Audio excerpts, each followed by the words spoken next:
Okay, so on today's episode, episode 2 of the SeanMatthew podcast, we have a very, very, very, did I say very? Special, probably, probably co-host, definitely co-host today, but he is a hell of a talent, and there's a reason why I want him on the show and be a big part of the show. His name is Joe Thurman. Joe, how are you today? Sean, I'm doing great. How are you, my friend? I am doing fantastic. I am in especially good mood today because it was like kind of like my holy day. Villanova basketball is a very, very high priority in my life. I'll put it that way. And today was the opening game. We defeated LaSalle 81-68. Um, you know, I'm a I'm a hardcore Villanova basketball fan. And it was a big day, but not just that. We won the game. We have a brand new coach, Kyle Neptune. He wore a suit. He didn't have a tie because Jay Wright was famous for his suits. Last season, Yes, he didn't indeed. wear them because when COVID happened, he stopped wearing the suits. Um, so Kyle Neptune wore a suit, didn't have a tie, but he looked very sharp. Anyway, I was very happy with the performance. I was very happy with the team. We're missing our best players, Justin Moore and Cam Whitmore. Cam Whitmore is a potential lottery pick next year. He's a McDonald's All-American. He's projected to go in the top 5 of the draft next year. He's Right. got a minor injury. He's going to come back. We won the game tonight. I don't want to talk too much about Nova basketball right now. However, later on, the Blazers were playing the Miami Heat, and Josh Hart hit a corner three-pointer to win the game for the Blazers. Buzzer-beating shot. Game winner. So tonight was huge for Villanova basketball because Josh Hart was a part of the 2016 national championship team, where we defeated North Carolina, North Carolina on a buzzer beater. That There's a was little probably the football greatest game going shot. on tonight Yeah, too, but that's okay.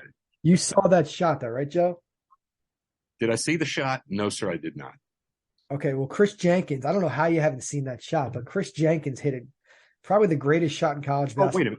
You're talking about the shot he hit a couple years ago to win the national championship? 2016. Yeah, I'm just making Oh, yeah, sure. yeah, yeah. Of course I saw that shot. I thought you were referring to the shot tonight. No, no, I, no, no. Sorry for the I'm confusion. sorry. No. That's okay. Everyone in the world saw that shot. That Okay, good. was Because from I the was top of the key. Yeah, that was just nice. making sure you weren't living under a rock I'm yet. sorry about that. No, no, that was epic. That was epic. So, okay, so today, just to give our audience a clue of what's going on, episode 1 was kind of an experiment. It was a trial. Um, and it didn't go the way I planned, the way you know, I didn't love it, but I always knew that Joe Thurman um That's me. would absolutely be I had him in mind I've been thinking about a podcast for a long, long time. And I was always thinking who's going to be my co-host, who's going to be my guy, who's going to be the guy or girl, who's going to be the guy, who's going to help me like create this podcast, and how are we going to build this thing? And it's just a fun, it's a passion project, right? We all have real jobs, and this is something on the side that I'm doing. I believe it has a lot of potential to take off. So I met by happenstance, by fate, by luck, by magic. I don't know. I Joe Thurman came into my life, and we connected immediately. Great chemistry, turned into a very good friendship. Um, Yes. and And I just the want to say guy that the I'm guy's got tons of potential as a radio personality, as a podcast personality. So, Joe, what is what are your thoughts on podcasts in general, and why are you interested in like being on one? well. First, I want to say that I was honored when you asked me to consider joining you on something like this. I wanted to say I was very, very honored and appreciative, and I wanted to bring that to the forefront. Um, I've always thought that, and I've always had people tell me that I should have maybe thought about as a career radio or something like that, communications and so forth. And you know me, I like to talk a little bit. I enjoy talking. There's nothing like a good conversation. I love sports. I love world affairs, politics. just life. Everywhere you turn, there's something to talk about. So when you came to me with this, it was, I think it took me about, I don't know, about 6 nanoseconds to respond to you when you asked me if I would be interested in doing a podcast. And I like podcast idea too, because you're not handcuffed in any way by the rules and regulations of some other people. That we can just come out and we can just speak the way you and I would normally speak if we were standing, if we were standing on a loading dock somewhere, just talking sports or talking politics. Although politics is something that probably in this day and age, it seems like people are in one camp or another, and it might be a good idea and refreshing for a lot of our listeners too, if we just avoid that topic. We'll just say today. I'm going to let you continue talking, but I just want to stop there for a second. Tomorrow is election day, and a lot of people take it very seriously. Oh yeah, by all means. We're not going to talk about politics tonight. However, we'll just say, your civic duty is to vote. I'm not saying if I'm voting or not. Doesn't everybody has to vote? If you feel like you don't want to vote, if you don't have to vote just for the hell of it, if you have a candidate that you actually want to win, will affect change, then go out and vote. But yeah, tomorrow's it's almost midnight here in New Jersey, but election day. I believe there's no NBA games on at all because they want people to go out and vote. I think that's kind of bullshit. Like I go on with life. Let people vote, but let them have their basketball games. And baseball's over. There's no football games on Tuesday. College basketball started. I got to look. I'm pretty sure there's college basketball games, but yeah, the NBA is doing their thing.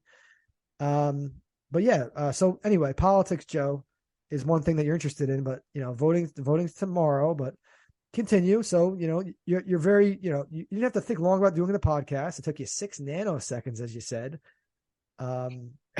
And man, it was a very easy decision for me. It was when you asked me that question, I was like, hallelujah. Yeah, sure. I would be. Just to get back to the voting thing though. I like what the NBA did. And I think sometimes you have to prioritize things. And I think what they're saying is, hey, what we do here is entertainment. It's athletics. It's a great thing. But you know what, guys? 20-second timeout or a 24-hour timeout, as it were. This is more important. No matter how you vote, I'm not telling you how to vote. We're just asking you to participate in this democracy and go out and vote. So that's all. I think it's a great thing. But yeah, no, Sean, it's nice to be here. And it's also nice that you and I could just talk about things that we normally would talk about and share them with some folks. I think it's a good thing.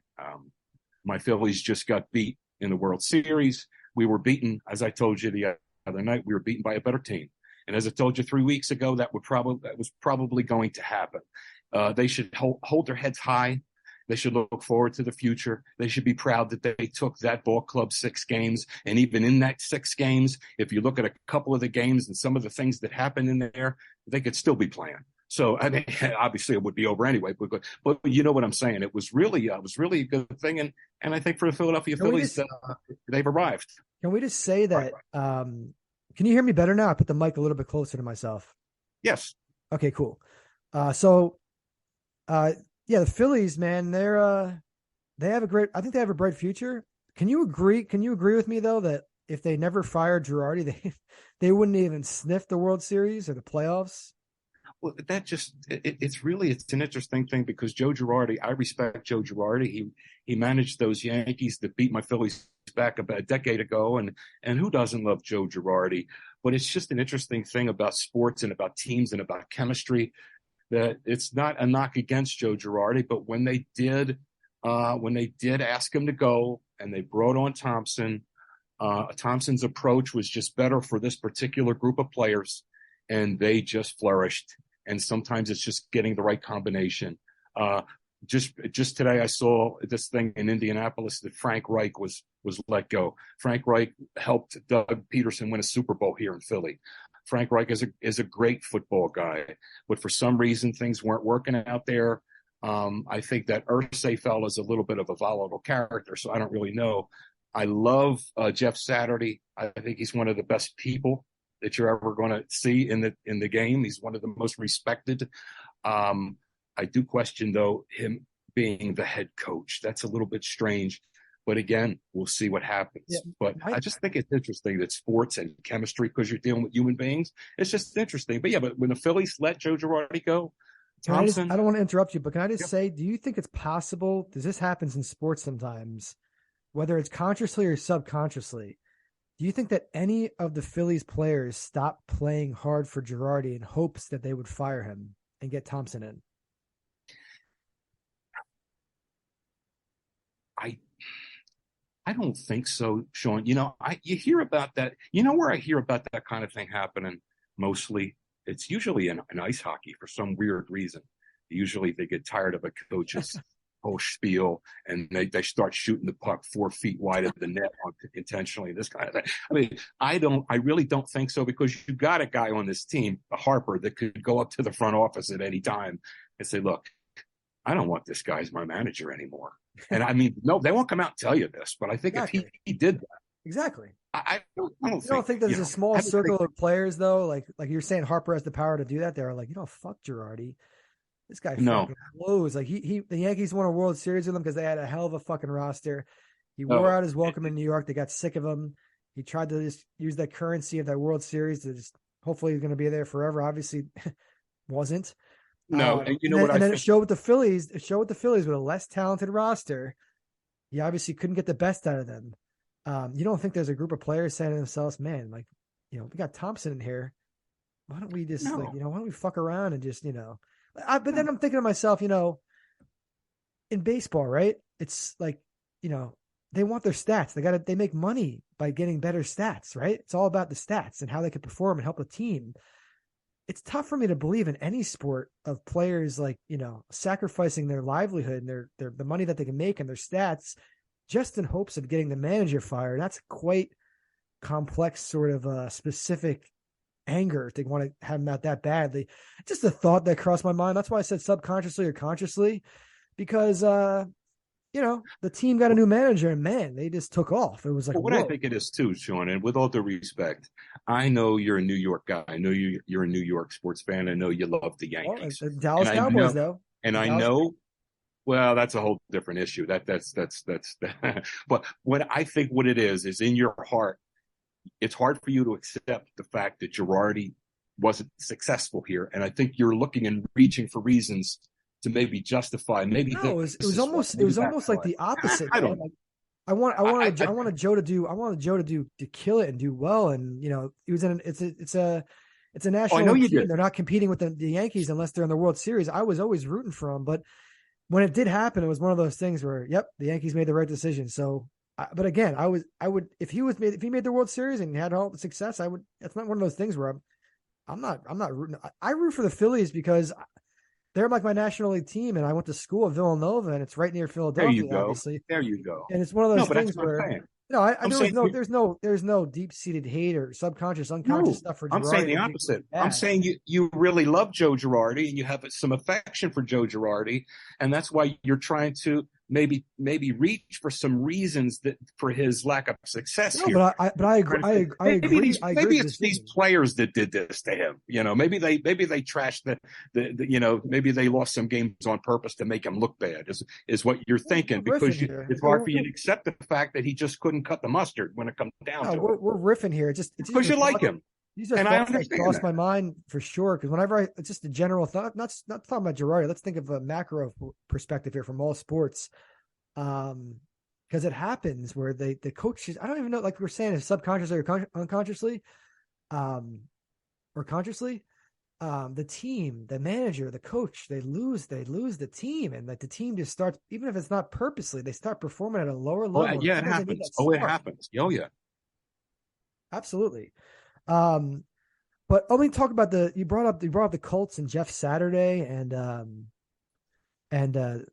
he's the interim. I know him from TV. I know he was a player, but I know him from TV. He's got a pleasant personality and he could speak well. Good dude. My thinking with Reich was who I think he was only there for like 3 or 4 years, if that. And he had fucking Philip Rivers, and because Andrew Luck retired, right? He had Yes, that's. Philip Rivers, and he had the guy from the Browns, the guy who's the Browns quarterback right now. He had Matt Ryan. Um, he didn't have any receivers. T.Y. Hilton was like injury prone and he was just going downhill. They never had they had, they didn't have a Well, the roster that was kicker. sufficient. I don't know what his role was in the drafting. I know they have one guy who works for the front office that was from the Eagles, I believe. But it's one of those things that, if the guy had a decent roster, I think they made the playoffs under him too. I'm almost positive they did. Well, To get rid of him now. When Like, Andrew Luck stepped away, I mean, that's a punch in the stomach. That's a punch in the stomach. I mean, so he had Andrew Luck for a year, and then in that off season, the beginning of the next season, I think it was still in preseason. Andrew stepped away. I mean, that's a punch in the stomach. I mean, you take a job as a head coach, and you got Andrew Luck, who let's face it, I think was on his way to being one of the best. On his way to the talent was unbelievable. And his absence, it was palpable, in the way that they played. I mean, yeah, but let's say something about the current, like the Colts. Frank Reich's last game as the Colts coach was versus the New England Patriots. They lost 26-3. Michael Pittman is like the only decent receiver they have, to my knowledge. They have some young guys like Paris Campbell, but Michael Pittman had 3 catches for 22 yards. But the quarterback was Sam Ellinger. Yeah. Sam Ellinger is 24 years old. He's got like no experience. He wasn't like a high draft pick. They're rushing. They have Jonathan Taylor. Jonathan Taylor's a stud. He's out right now. Mm-hmm. To do that guy like that, to do him dirty like that, to get rid of him, they have 3 wins. I think 3 wins for them is kind of overachieving.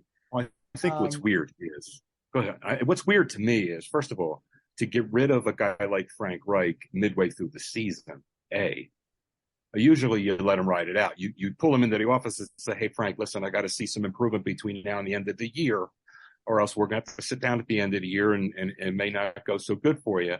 But you give the guy the rest of the year. Normally, that's how it's done. To do it so abruptly, is weird. And then to insert a guy who, without any coaching experience whatsoever, albeit you love Jeff Saturday, who doesn't? But to put him in as the head coach is weird. The only thing I can think of is this. And you've got 5 guys across that offensive line that are stud horses, and they're just playing like garbage. They're playing like revolving turnstiles. They're just unbelievably bad. So maybe the fact that Saturday was an offensive lineman on that Colts Super Bowl team and he protected Peyton Manning, all those, and he's highly regarded. Maybe his expertise as an offensive lineman is really the catalyst for all this. I don't know, but it's the only thing I can really come up with, especially when you look at this offensive line and the talent that offensive talent they have across that offensive line in Indy and the lack of production they're getting. Maybe that's the only thing. But there's got to be. Who knows what there's always other issues that the public doesn't know. I'm not saying that Frank Reich did something weird or something creepy or or just like he lost a locker. Like it was one of those things where it's like, okay. When I saw it, I was like, what? And then they made a decision so quickly to bring in Saturday, who's one of their former players, as interim. It's like it's already set up behind the scenes. They made their mind up and. Listen, maybe Saturday kills it. Maybe Saturday takes over and just they make the fucking playoffs and everyone's like, yeah, that's why we did that. Yeah, but I feel bad for Reich because he seems like wasn't he the backup quarterback on those Bills dynasty? Not dynasty because they never won a Super Bowl. Quarterback to Jim Kelly. Bills teams. He's got like usually backup quarterbacks are better coaches than the starting quarterbacks. Like think about Jason Garrett. Not saying he was a great coach, but usually the star players don't become these big time coaches. It's usually like someone who's a backup, right? Right. It's the star players usually don't make great head coaches. That's true. Frank Reich was a backup quarterback for Jim Kelly, and Jim Kelly got hurt in a playoff game against the Houston Oilers way back in early. You check the year, I think it was in the early 90s. It was 91, somewhere in there. And they were down like 28 points or something like that, and he led the Bills back in a playoff game. It was the largest playoff comeback in history. I think it still stands. So the backup role has served Frank Reich really well, both as a player and as a head coach, because he was Doug Peterson's backup head coach. And he was very instrumental that year. Take it from me as a diehard Eagle fan, you know that. He was really an important we were really sorry to see him go, but we knew, all right, we won the Super Bowl, and like any team, you win the Super Bowl, and the league starts to raid your talent. So, We'll You're see. right. Yeah, I just want to stop you there because you made a really good point. I've seen this happen year after fucking year.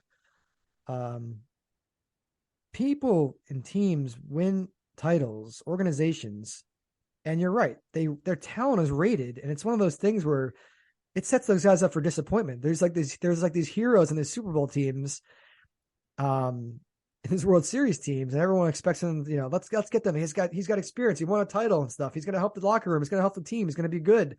Mm-hmm. It usually doesn't really lead to a lot of success just because they were a part of it's the whole combination of the team that makes it special. And for the people to say, well, you need those guys because they're on that list. It sets a lot of guys up for life. They get better contracts and they live off that Super Bowl. But man, I mean, I'm just thinking back to when the Cowboys beat the Steelers in '95 in the Super Bowl. The MVP of the game, the guy who had 2 interceptions, I believe, was was it Washington? Was it Brown? Was his last name Brown? Brown, right? yeah. And I'm pretty sure that he got a contract after that. And I don't remember him doing anything the rest of his career. I could be wrong. I was younger. I was born in '86. This was in '95. But it's a perfect example. The guy wins the MVP, and then he parlays that into like a big contract. And I don't know. A lot of these players don't live up to the expectations after that title. I think it sounds like you agree though. Right? Well, it's not. You brought up the point where they raid their team's title teams, but you're saying in this situation they raided one of the coaches too, and then they gave up on him. But I'm not saying he did a bad job, but the expectations might have been too high, right? Well, when you win a Super Bowl, all eyes are upon you, and they raid your coaches. They raid I say talent. That's what I mean. Coaches and players. Yeah, exactly. I mean, it's hard to hold on to people when you win a Super Bowl. It's hard to hold on to people. We were sorry to see Frank go. It was weird too how he went because the fella from New England that's now coaching McDaniels or whatever. Yeah, he was with Belichick. Right. He was with Belichick. And those two organizations, because I have people and family in Indianapolis, I know those two organizations, they really don't get along too well. They're rivals. So McDaniels took a job, verbally agreed to take the head coaching job of the Colts right after that, right? And this is back in 17-18. It was right after the Eagles won the Super Bowl. So McDaniels took the job verbally, and then 2 days later, he backed out of it. And they were irate. I remember that clearly. Irate. And then that opened the door and we were like, oh, no, because we were almost to the point where we're like, okay, it looks like no one's going to take Frank here. He's going to stay with Doug. It gives us more of it. And all of a sudden, here it comes. The door opens. Frank Reich is gone. But my point was, when you win a Super Bowl, they raid your talent. Let me just stop you for a second. I love that you brought up that point. Rating is a perfect word for that example. This is why they're Raiders, right? Yeah, but this is why it's funny that you say that, man, about the Raiders. Let me just go back to my point about the guy who won MVP for the Cowboys in the Super Bowl. His name is Larry Brown. He played for the Cowboys until 95. 95 was his last season. Then he was only 26 at the time. He went on to play his three seasons. The next 2 seasons were with Oakland Raiders. He was 27 and 28, still a young man. Game started 1. Game started 0 in 97. Then he finished his career at the age of 29 with the Cowboys. He probably had an injury or something, I'm guessing. But his career really just fizzled out after that MVP performance. But, I got to look in the contract. I don't know what Oakland gave him. But in 95, we could talk about this in the future episodes, but a lot of guys get that contract and they kind of just don't perform to the level of the contract, but that's a whole other discussion. But it's just funny. Football is such a funny game that you have 10 other guys around you. And it has to work. It has to work. It's a symbiotic thing. It all has to work together. And a lot of times you'll isolate one player and think, boy, he's going to be the difference. No, he's coming to your team. Your team's a poor team. He was playing on a team with 10 other guys around him doing their jobs really well. And so you have to really look at that. And the real astute talent evaluators in the league will will be able to see Yeah. things like that. He You know, shined. He shined in the Super Bowl on the biggest stage. He did it versus Steelers. The Cowboys Steelers is a classic rivalry. The '70s, it was like, oh my god, that Cowboys Steelers Super Bowl was like almost fucking guaranteed for a couple of years. But all right, but so I remember the Super Bowl. I remember that Pittsburgh quarterback, Donald was it? yeah, Donald. yeah. He Was it threw the Was ball it to Ken the other O'Donnell? team about 3 or 4 times. He just threw the ball right to the other team. And it was just ridiculous. It was sad. And really, that was the Super Bowl in which I really had no one to root for because I'm not crazy about either of those squads. But one of the things I wanted to talk to you, not to get off the subject, one of the things I wanted to Oh, his name was we Neil could talk O'Donnell. about, Neil O'Donnell. Neil O'Donnell. Yeah. One of the things we could talk about a lot in the future, one of the next episodes we could talk about down the line, is how hard it is to build a dynasty today. Because, before free agency, we had a tight end here, Keith Jackson, back in the late 80s, early 90s, who was really instrumental in getting this free agency to where it is today. But before free agency is when you saw all these dynasty teams, your Pittsburgh Steelers, your Dallas Cowboys back in the day, okay? And even the San Francisco 49ers to some extent, and the Green Bay Packers. This is when you saw those teams that were awesome for 7 or 8 years and won 3 or 4 Super Bowls in a row and this kind of a thing. And why don't you have that again? This is why, because way back in the day, before free agency, you had some tremendous drafts and you built yourself a damn good football team. Nobody could come in and take your players away. There was no negotiation. There was no free agency. Exactly. So when you built a powerhouse, you could just sit back in the off season and light up a cigar and drink a beer and not worry about it, knowing that all your players are coming back because you've got some captive customers is what you have. So before that's why a lot of times people say, well, yeah, how many Super Bowls do you have? And we have this many. Well, you have that many pre-free agency. Yeah, Pittsburgh, you won 4 Super Bowls pre-free agency. In my estimation, you won 2. After that, you won 2. Well, and one of those was even tainted by that Seattle Super Bowl, not to bash the Steelers, but that Seattle Super Bowl was a joke. There were 2 or 3 monstrous plays in there that were just it was ridiculous. Yeah. There was 2 or 3 big, listen, big it's different eras. It's different eras. Different it's taken with a grain of salt, right? Listen, right. Everyone has their opinions. We're not discounting these like that's what that does. But isn't that what makes I'm not taking anything away from let me just say this. Isn't that what makes the Patriots dynasty so much more special? This is it's another thing that I say to people that, dude, they did that post free agency. I mean, they had their shit together. The salary cap was huge, salary cap and free agency for sure. Right. And I can't stand them either. I'm not crazy about them either. I didn't say I hate the Patriots. I didn't say that's you talking. Well, I say either. Most people, I don't mean in addition to you, I mean in addition to a lot of people. Yeah. You can respect them though, right? Oh, you have to. You have to.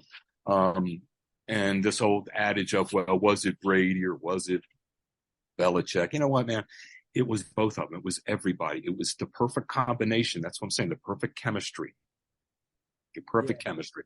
Look at Brady now. When he went to Tampa Bay first, he got all these players to come in, and what's the first thing he did? It's not like he went there and said, okay, we're going to win. He went there and says, okay, I need this guy. I need that guy. I need this guy. I need that. And they went out and got him everything he neted. And then he was good enough with all that. This is a question for you. With the Buccaneers, with the same personnel besides Brady, say they did everything that Brady wanted, but Brady wasn't the quarterback. The management just like handled what they needed to do. They got the right team in place. Is there any other quarterback with that personnel, with that roster, who could have won a Super Bowl besides Brady? Well, okay, so you're asking me that's current quarterbacks. That Super Bowl team, the year he won the Super Bowl with them, right? He beat the Chiefs, right? You're asking me, given all the other pieces around him, what other quarterbacks could you plug in? Yep. Win a Super Bowl with those guys, with that team, with that defense and that running game and everything else. And don't get me wrong, great Brady. We know Brady. Brady is. Let's exclude Aaron Rodgers. But yes, there are several quarterbacks that could have put on a Tampa Bay Buccaneer uniform and taken that team. You don't think he has magic? You don't think he has magic? You don't think he has that Brady magic that put him over the top? No, I don't. I think he has a hell of a lot of talent. And he was always fortunate. Look, a lot of those New England teams, they won with some goddamn good defense. That's what people don't understand too. not only did they win with a lot of good defense, but those teams won Super Bowls by kicking field goals, by Vinatieri kicking a field goal at the end. I mean, they were close games. Even when they were awesome, uh, even when the Patriots were awesome, they were in some really close Super Bowls. Uh, so, I don't think Brady has any magic. I think Brady's I think he's a cool customer. Got a rocket arm. He's got a hell of a football acumen. He's a great Well, quarterback. let's just go to another sport. This is a whole different. I wanted to bring up Jordan and the Bulls, but they had the dynasty and the whole better. Like, everyone knew they were a dynasty. The Bucks is a different story, but I'm thinking about greatness, great players who transcend their sport. The idea that you can plug and play and take MJ off that team with Pippen, Rodman, the idea you can replace MJ with someone else. Think of a shooting guard from that era. I just can't See now, see. yeah. He was in his prime. Again, Brady, he was older when he went with the Bucks, but what I'm saying is there's certain people who you just can't plug and play and replace. Oh, I agree with you that especially the guy you're just talking about.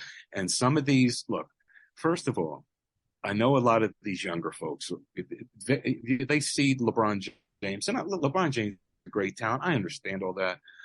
But LeBron James, he played with the team, and then after the team started to fizzle out around him, he went and jumped on a bus, and he got on a bus and go, oh, I'll go over there. They've got this guy, that guy, and that guy. Now, if all I have to do is jump on and just add on, boy, I'll win a championship. And where else could I win? When this team falls apart, where's another team that's really pretty doggone, really stacked where I can jump on there and win?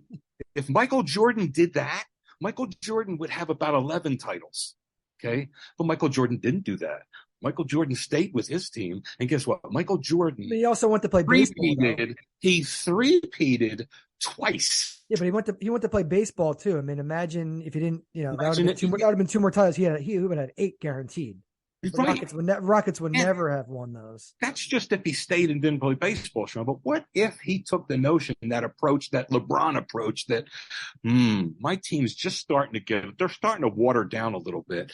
I wonder where I could, let me see. Let me go pick a team where if I just go jump on them.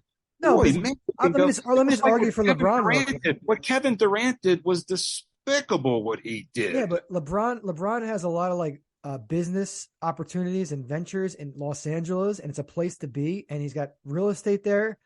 So what? And obviously they suck now. The Lakers are like one of the worst teams in basketball right now. It's kind of a failure. They won that one title during the fucking the COVID lockout, the bubble. They played in a bubble. Everyone played in Florida. Yeah, well, there's an asterisk by that too. Yeah. I don't even go. But LeBron, it's one of those things where he went back to Cleveland. He did Cleveland right, and he went back and he won a title. Good.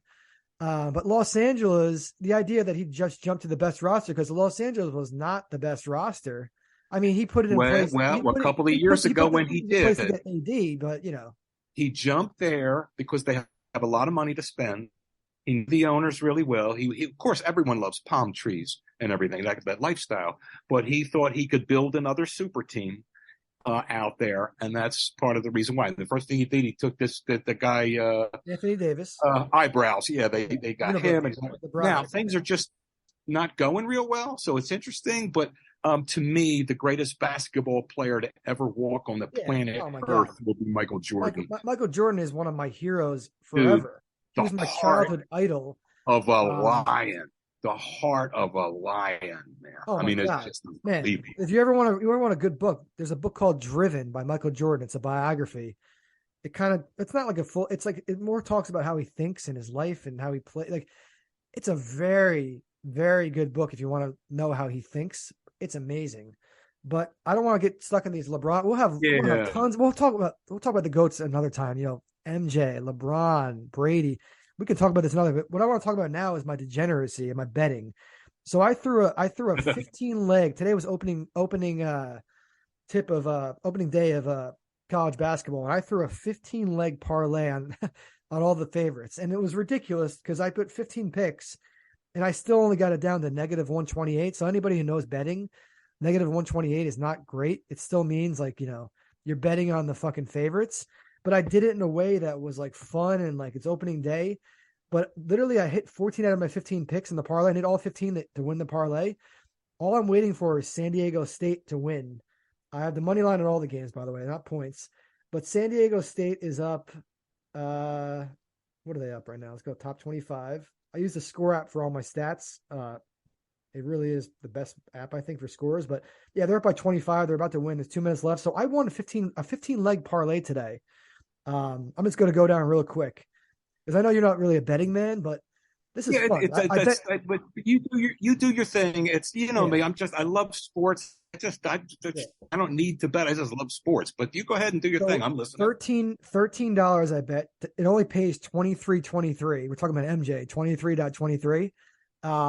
Literally I won $10, but it was the rush and it was the fun. Like I don't have to use I could bet $1 and I just want to win. But so I put Stanford money line, they won, Villanova money line, Michigan money line, Kentucky money line, Duke, Tennessee, Kansas, Houston, Florida, Creighton, Alabama, Marquette, North Carolina, Texas, San Diego State, 15 for 15. I don't know, just a good way. Nova wins today. Josh Hart wins the game-winning shot. I won a 15-leg parlay. I won my Nova bet. I had Nova first half winner. I Right. had Nova over 77 points. I had Nova money line. A small bet. But the point I'm trying to make is we'll talk about this in the future. I don't know if I want to get you on the dark side here. I'm not saying betting's the dark side, but Nah, what I'm telling you is betting is fun and it's legal and it's like one of my good friends, Mackenzie, tweeted out about the Jets, how they tweeted about how the Jets, the over under for the New York Jets this year for win total for the whole season was 5.5 games. And up till week 5, I think they had 3 wins going into week 5 or something like that. They still had that bet up. You could have bet the New York Jets to get over 5.5 wins in week 5, and they think they're already at 3 wins. They've already exceeded that win total, I believe. I think they have like 5 or 6 wins now. And it's just one of those things where that was a bet. But the point I'm trying to make is betting is so widely accepted where the New York Jets franchise is tweeting about betting. It's legal in New Jersey. It's legal in New York. It's legal in Pennsylvania. It's going to be legal in probably all 50 states if everyone gets on board. It's creating a lot of money for the industry. It's better for sports because there's people I know who really don't want to watch sports, but they're betting on sports and they're following the scores, at least on their phone. And it's just a whole gigantic industry, which is exploding. And do you think legalizing betting is a good thing? Sports betting? I do, because whether it's legalized or it's not legalized, people are going to do it. If people are going to do it, you might as well legalize it. And even myself, as really being, a non-betting person and so forth and so on, I'm even thinking, because I can trust myself not to get too see, the big problem is you think I don't want to get in too deep, or if I lose money I want to go chasing it, this and that. I'm not. I trust myself enough to know that that's not going to be the case. So what I'm telling you is I'm thinking myself, a lot of times I think, geez, I could have picked that game, or I could have picked that and made some money. And I may dabble in it. I may just play with it a little bit, like just go skim the surface a little bit just for fun. But I think the big thing for everyone to learn too is just never, ever, ever, ever bet more than you can afford to lose. It's really simple. What happens with people with gambling problems, and that's where I say the dark side, because it can take over people's lives and they don't have the self-control. Right. Bet what you can lose, but don't go on tilt. They call it tilt in poker, right? If you lose a big hand in poker, you go on tilt. You're very angry after that. You can't think straight. And you start betting more and more, trying to chase that money that you lost. Start chasing. So that's what happens to bettors. But most people have self-control. I've heard stories I've had friends who are in rehab and stuff for different things. And like one of my friends, rest in peace, Brian, was telling me he was in rehab, and one guy came in, this older gentleman, and he was saying, I was at my daughter's wedding and I left the wedding to go to fucking casino and gamble. I lost like $100,000. I'm like, that's when you know you have an issue, man. But yeah, or you start getting involved with the wrong people, and you start. I mean, that kind of a thing. That's a nightmare. It takes over people's lives, and it's always about they're chasing. Like you talk to a lot of bettors, and they're like, I just want to get back. I don't know if I'm the positive, but I'm having a good time. And if you're having a good time and you can afford to lose it, go have at it. Because I will tell you something about betting, man. It makes watching sports a lot more entertaining. You could be having that's the same with fantasy football, but when you have some skin in the game, when you got money on the line, man, it is fun. Even like, some people need more than like $10, $20, whatever the limit is, just to feel something for the betting. But like, betting like $1 and choosing the fucking like randomly, let's look at a fucking game tonight in the NBA, because the NBA has all the games tonight. Um, if somebody's not, Mavericks Nets right now. Mavericks are up 94-91 versus the Nets with 11 seconds left. But you could bet on everything. I could predict right now if I wanted to throw a bet on the Mavericks and Nets. I can bet the correct score if I wanted to. That's how crazy. There's so many ways to bet. Oh, it's Like insane. I can say right now, there's 11 seconds left.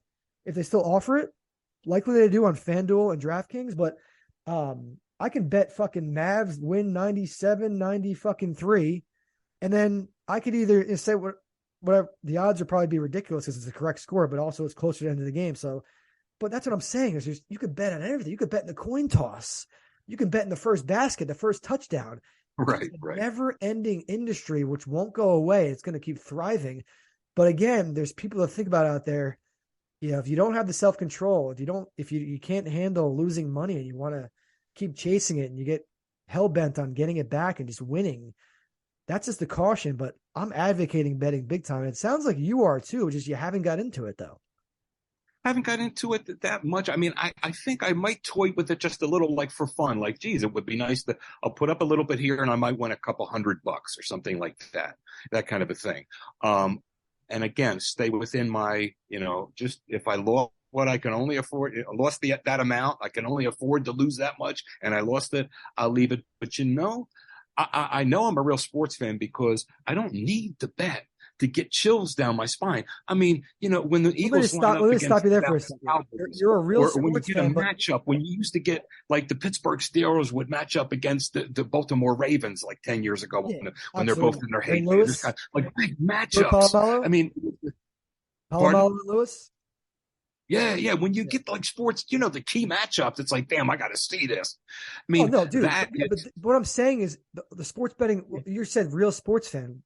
Let's not mistake what Joe said there. If you bet and you love sports, the combination, you're still a real sports fan. If you don't absolutely. Let's clarify that.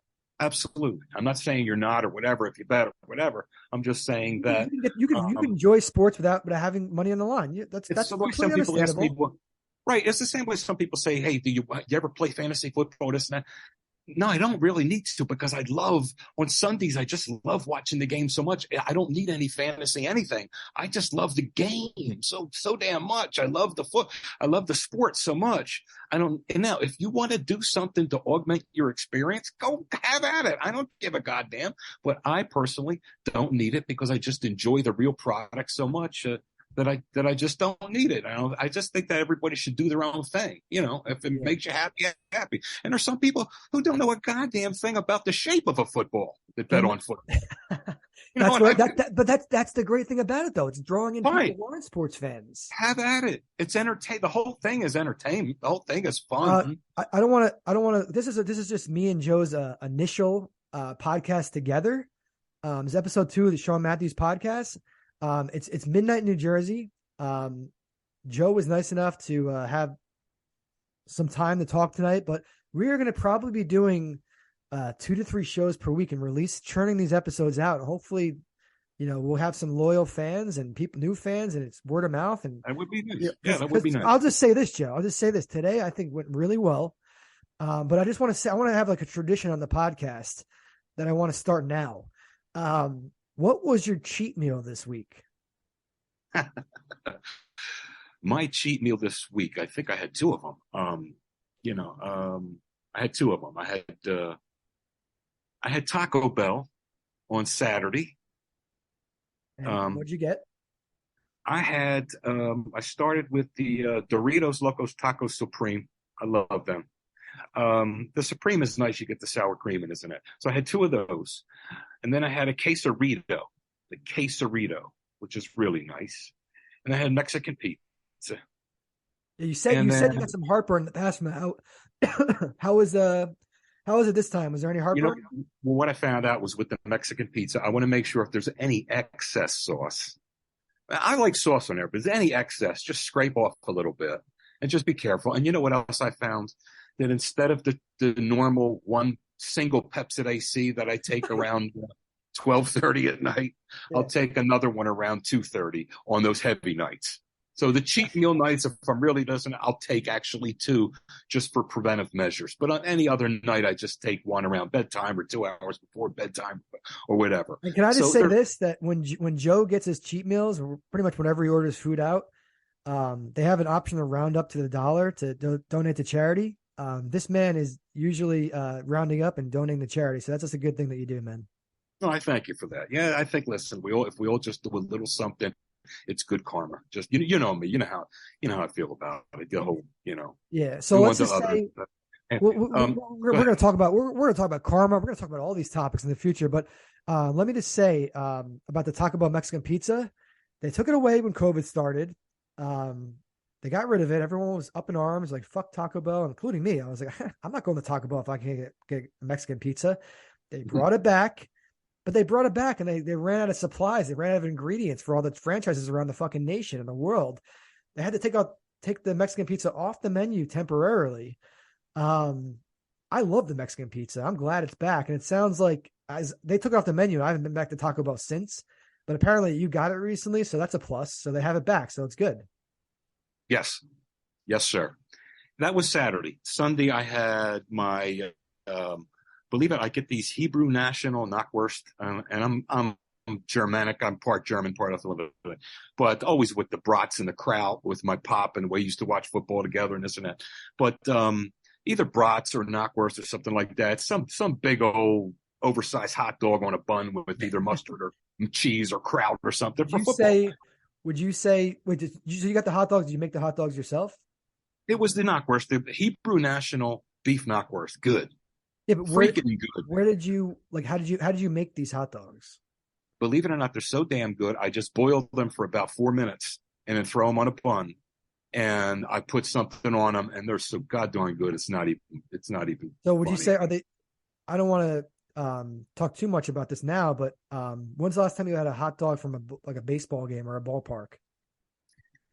Well, I've had some at home, like, but I get what you're saying, because when you get them out like that somewhere, it's just different. I don't know what it is or whatever, but it's been a while. It's been a minute, as the kids say. You know what I mean? So I don't know. It's been a while since I've had that like ball game type dog. So, but Okay.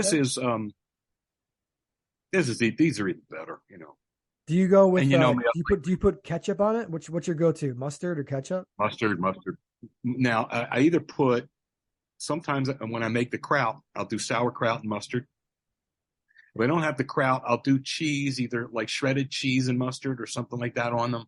And I usually, to accompany them, I either have a mac and cheese or tater tots or something like that with them. But that's not every single Sunday. That's like, every other. I have like a road. The reason I had to bring this up and I want to make this a tradition on the podcast is because, man, you get so detailed and passionate about your fucking cheat meals and your like you really do love. I love food too, but man, you love food. Oh yeah, well, You enjoy your cheat meals. You really revel in them. I respect it, man. That's a good, it's something to look forward to. It's the little things in life, man. That's it right there. It's the little things in life. And what I found too is, well, first of all, you've seen me, I'm 6'1", 240, 235 now. And I'm not a big roly-poly guy, but I'm actually put together pretty well for my size and weight, but I could lose a little. But my point is, to watch your weight is a good thing. And my point is, what I do is, and you know me, for 5 days a week, I'll watch what I eat and eat sensibly. And then the other 2 days, have some fun. And I think that's a smart thing to do. Absolutely. Everything in moderation. But also, I'm going to tell you, when you lay off the stuff and you have it 2 days a week, god damn, does it taste even better. Do you know what I mean? I mean, it just tastes even better. Now, if I were eating that way every day, it's unhealthy. And I've been through stretches where I eat like this, like I'll eat like that every day or something like that. And it's not the same. It still tastes pretty good. But my point is, everything's relative. When you lay off, doesn't mean you have to eat cardboard 5 days a week, but you eat stuff that's just a little less fun, a little more healthy, a little more reasonable. But when you really let it go, those 2 days that you're cheating, or however we want to use the frame, however we want to call it, when we call it cheat meal or whatever. But those 2 days a week, when you really let it go, that stuff tastes 3 times better than it would if you were eating it every day. You know what I mean? Yep. It's like if I told you you can't have pizza for a month, and then you had the pizza, damn, that's going to taste good. You know Okay. what I mean? Okay. So we're going to wrap up here in a second. I hope everyone enjoyed today's podcast. Not ending it yet. I have a couple things to say. Kings Warriors. So that last game between the Nets and Mavericks, it looks like the Mavericks ended up winning 96-94. KD had 26, 4 assists, 4 rebounds. Doncic, what a beast. 36, 6 assists, 6 rebounds. Not a triple-double, but, Luka's Luka. He's the man. The Kings Warriors, I have NBA League Pass, so I can see every NBA game. I love basketball, but Kings Warriors is, I know this is not, this is going to be released tomorrow possibly, but what I'm telling you is the NBA games tonight were phenomenal. Kings Warriors 110-107 Warriors with 1 minute 23 seconds to go. I recommend League Pass. They had a free preview tonight. It's $100 for the whole season, I believe. You see every NBA game. But what did the 76ers do tonight? Let's check on the Sixers, man. What the hell did they do? They beat the Phoenix Suns 100-88. And there you go. Embiid had 33 points, 10 rebounds, 5 assists. And this is without Harden. This is without James Harden. The Sixers are 5-6 right now, right? So it's like, are they? Let's just talk about. We'll do this another episode, but is this a situation where they want to get rid of Rivers and get Jay Wright in? I like Doc Rivers. He's a good dude, but I think what I'm smelling, what I'm feeling is the same thing as the Girardi thing. I don't think he's getting anywhere near the result out of this ball club that he could be. And I think he's a good guy.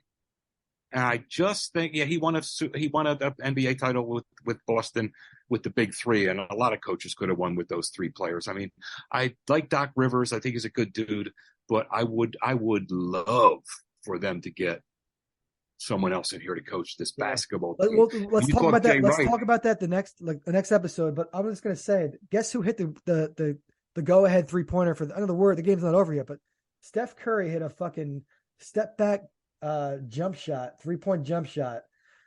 That guy's so reliable, man. He's on a level. He's in the top 5 all time NBA. Can you agree with that? I think so. I mean, I've never seen. I saw him play for Davidson. I was in Detroit in 2008. Was this 2008 or 2009? Let me think. I saw him in 2000. No, because we lost in the Final Four pretty badly in 2009. Yeah, this was the Sweet 16 in Detroit. We got our ass kicked by Kansas that night, but I saw Steph Curry play that night, and LeBron was in the building. Oh, my God. I knew he was going to be a star that night, and I predicted it on the Villanova board. But everyone was laughing at me. Oh, this guy's, he's barely good enough, and this, he's not going to make an NBA. He's too small. He's too skinny. No, he's a legend, and we'll talk about that more in the future. But I just want to wrap up. Joe, it was great having you today. Thank you for having me. It's been a pleasure. And I hope the audience enjoys you. And what I will say, this is Sean Matthew's podcast, but Joe is a very, very integral role of this podcast. I like how it went today. We'll see what the listeners think. We'll see what my friends and family, because that's pretty much all the listeners we have right now, friends and family. But I have a feeling that they're going to like Joe. I'll just say that I'm doing food reviews too. I'm on TikTok. I'm on Instagram. My TikTok is Sean Reviews Stuff. My Instagram is SeanMatthew13. My Twitter is SeanMatthew13. I'm trying to grow this organically. The podcast, I feel like, is going to be a great vehicle for people to get to know me and Joe. We're having a lot of fun doing it. I had a blast tonight. Joe, did you have fun tonight? Oh, this was nice. This was really nice, and I'm going to tell you, man, your enthusiasm is contagious. You got me all really excited and ready to go. That warms my heart. It's been a pleasure, my friend. So it really has. Yep. I appreciate that, because I feel the same, man. You're matching my energy, and it's a nice feeling to have great chemistry and to have that feeling that, man, this could be something. But even if it's not, if it's just our friends and family at first, we're doing something that we're passionate about. I think we're pretty good at it. We can talk about a lot of stuff.